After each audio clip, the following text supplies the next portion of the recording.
제2차 세계대전 하면 어떤 게 떠오르세요? 아마 거대한 전투나 역사적인 사건들을 떠올리실 텐데요. 하지만 그 엄청난 역사 뒤에는요, 우리가 거의 들어보지 못했지만 사실은 역사를 이해하는데 아주 중요한 정말 충격적인 이야기들이 숨어 있습니다. 지금부터 바로 그 거대한 역사 뒤편으로 함께 들어가 보겠습니다. 여러분, 타이타닉호의 비극은 다들 아시죠? 그런데요, 타이타닉보다 훨씬 더 많은 거의 7천 명에 가까운 희생자를 낸 카프 아로나호 침몰 사건에 대해서는 아마 들어본 분이 거의 없을 거예요. 대체 어떻게 이렇게 끔찍한 비극이 세상에 알려지지 않을 수 있었을까요? 그래서 오늘은 우리가 잘 몰랐던 세 가지 충격적인 진실을 마주해 보려고 합니다. 바다 위를 떠다니던 수용소, 영국 땅에서 벌어진 홀로코스트, 그리고 학살자들이 남긴 너무나 평범한 휴가 앨범 이야기. 이 이야기들이 오늘날 우리에게 왜 중요한지 끝까지 함께 해주세요. 자, 첫 번째 이야기입니다. 떠다니는 강제 수용소. 바로 카프 아로나호의 비극적인 마지막 항해에 대한 이야기인데요. 한때는 정말 화려했던 호화 여객선이 어떻게 끔찍한 죽음의 배로 변했는지 그 과정을 한번 따라가 보겠습니다. 이 배의 운명을 보면 정말 기가 막힙니다. 1927년에 처음 만들어졌을 땐 대서양의 여왕이라고 불릴 정도로 호화로운 여객선이었어요. 그런데 전쟁이 터지면서 나치에 징발됐고 전쟁이 끝날 무렵에는 수천 명의 포로를 가둔 말 그대로 떠다니는 감옥이 되어버린 거죠. 그리고 결국 맹렬한 불길 속에서 바닷속으로 사라졌습니다. 아니, 왜 이렇게 많은 포로들이 배에 타게 됐을까요? 바로 이 소름 끼치는 명령 하나 때문이었습니다. SS 총사령관이었던 힘러가 연합군이 턱 밑까지 쫓아오자 나치의 만행을 증언할 수 있는 포로들, 그러니까 살아있는 증거 자체를 없애려고 수용소를 비우라고 명령한 겁니다. 사람을 그냥 증거물 취급한 거죠. 이 숫자 좀 보세요. 4천 명 이상. 원래 이 배는 승객 1,500명 타도록 설계됐거든요. 그런데 거기에 3배 가까운 사람들을 구겨 넣은 겁니다.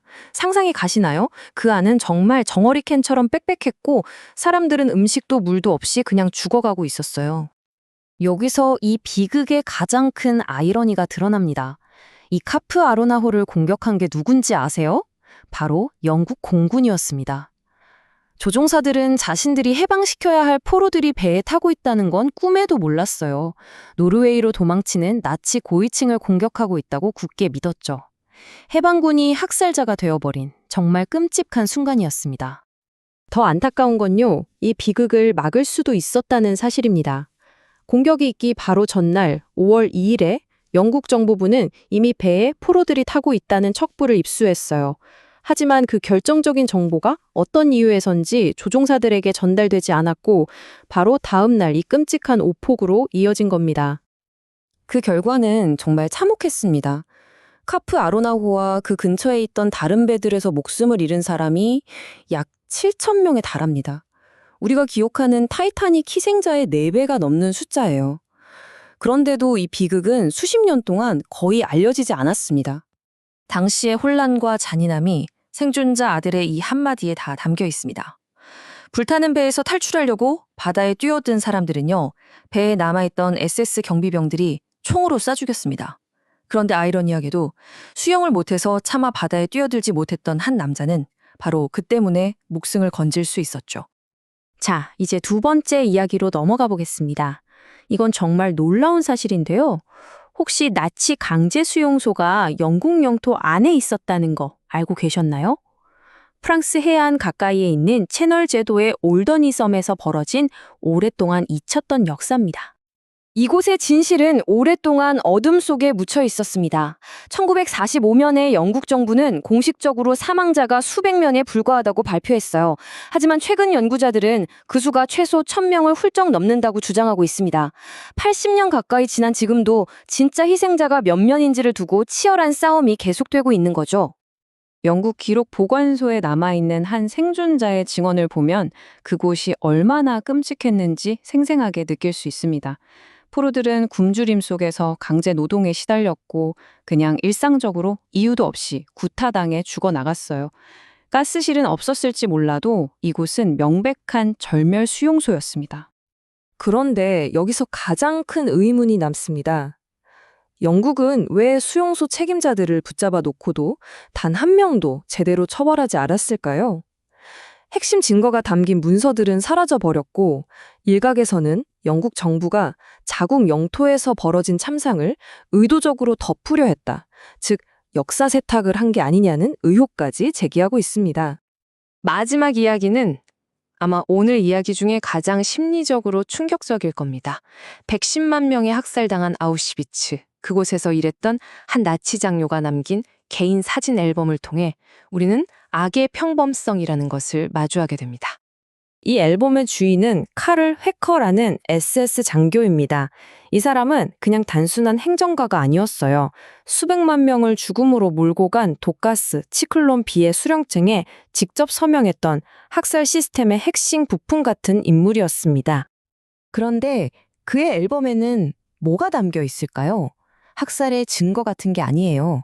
동료들하고 노래 부르고 파티하고 여자들이랑 웃고 떠들고 블루베리 먹고 크리스마스를 축하하는 모습들. 그냥 보면 평범한 직장 동료들이 휴가를 즐기는 것처럼 보입니다. 앨범 속 한 사진에는 젊은 여직원들이 블루베리를 먹으면서 환하게 웃고 있어요. 사진 밑에는 이렇게 적혀 있습니다. 여기 블루베리가 있네. 정말 누구의 휴가 앨범에나 있을 법한 너무나 평범하고 천진난만한 순간이죠. 하지만 바로 그 순간, 그들이 웃고 떠들던 그 장소, 바로 밖에서는 무슨 일이 벌어지고 있었을까요? 생존자 아이린 와이스는 이렇게 증언합니다.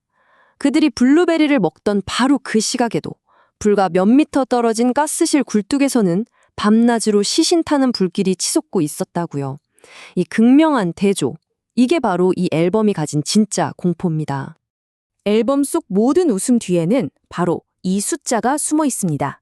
110만. 아우슈비츠, 단 한 곳에서만 학살된 사람들의 숫자입니다.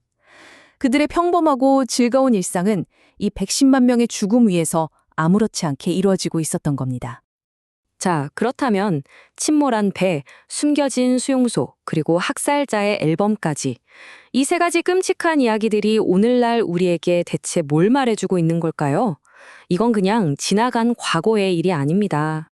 이 이야기들은 각각 정보의 실패, 역사의 은폐, 그리고 악의 평범성이라는 우리가 지금도 여전히 마주하고 있는 문제들을 보여줍니다. 제2차 세계대전이라는 거대한 비극이 얼마나 복잡하고 여러 겹의 진실을 가지고 있는지, 그리고 그 진실을 끝까지 밝혀내는 게 얼마나 중요한지를 다시 한번 깨닫게 하죠. 아우슈비츠 생존자 아이린 와이스가 남긴 이 말은 이 모든 이야기의 핵심을 꿰뚫는 것 같습니다. 세상에서 가장 위험한 동물은 인간이다. 인간에게 필요한 건 허락뿐이다. 평범한 사람도 권력이나 사회로부터 그래도 된다는 허락이 주어지면, 즉 특정 집단을 공격하고 배제해도 좋다는 신호가 주어지면 순식간에 괴물이 될 수 있다는 무서운 경고입니다. 그래서 오늘 이야기를 마치면서 우리 자신에게 이 질문을 꼭 던져봤으면 좋겠습니다. 회커의 앨범 속 사진을 보면서 만약 내가 저 상황에 있었다면 사진 속에서 어떤 사람이었을까? 블루베리를 먹으며 웃고 있는 가해자였을까요? 아니면 사진 프레임 밖에서 보이지 않는 희생자였을까요? 이 질문에 대한 답을 진지하게 고민하는 것, 그것이야말로 우리가 이 끔찍한 이야기들을 계속해서 기억해야 하는 진짜 이유일 겁니다.